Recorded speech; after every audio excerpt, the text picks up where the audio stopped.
നിങ്ങൾക്കറിയാം. രണ്ടാമത്തെ പറഞ്ഞാൽ ഒരു ലൈൻ പോലും വിടരുത്. Don't leave a single line in textbook. Text ബുക്കിലെ എല്ലാ ലൈനും ഈക്വലി ഇമ്പോർട്ടൻ്റ് ആണ്. Each and every line is equally important. എന്ന് വെച്ചാൽ sometimes we leave some sentence like ഇപ്പം it is given in this figure that എന്നൊക്കെ പറയുമ്പോൾ നമ്മൾ വിചാരിക്കും ഫിഗറിനെ പറ്റി എന്തെങ്കിലും പറയുന്നതല്ലേ, നമ്മൾ ലീവ് ചെയ്യും. Don't leave it like that. Each and every sentence is important. NCERT എന്നുള്ള ടെക്സ്റ്റ് ബുക്കിനുള്ള എല്ലാ കാര്യങ്ങളും ഇമ്പോർട്ടൻ്റ് ആണ്.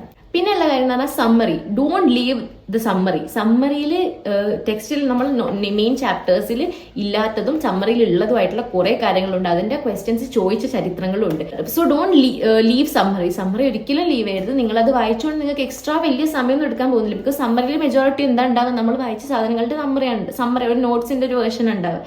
സോ അതിന് വലിയ സമയമൊന്നും കളയാനില്ല. ചിലപ്പോൾ ഒരു 5 മിനിറ്റ് മാത്രമേ നിങ്ങൾ ഒരു സമ്മറി വായിക്കാൻ പോലും എടുക്കൂ. അപ്പം എന്തെങ്കിലും നിങ്ങൾ ഭയങ്കര ഇമ്പോർട്ടൻ്റ് ആയിട്ടൊരു സമ്മറിയിൽ കണ്ടു കഴിഞ്ഞാൽ അവിടെ അത് മാർക്ക് ചെയ്യാം.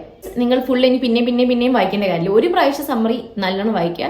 എന്നിട്ട് നമ്മുടെ ടെക്സ്റ്റിൽ നോർമലി നമ്മുടെ ചാപ്റ്ററിൽ ഇല്ലാത്ത എന്തെങ്കിലും ഉണ്ടെങ്കിൽ അത് ഹൈലൈറ്റർ വെച്ച് മാർക്ക് ചെയ്യുക. പിന്നീട് ആ ഹൈലൈറ്റർ വെച്ച് നമ്മൾ ആ ഒരു വരച്ച സാധനം മാത്രം പഠിച്ചാൽ മതി.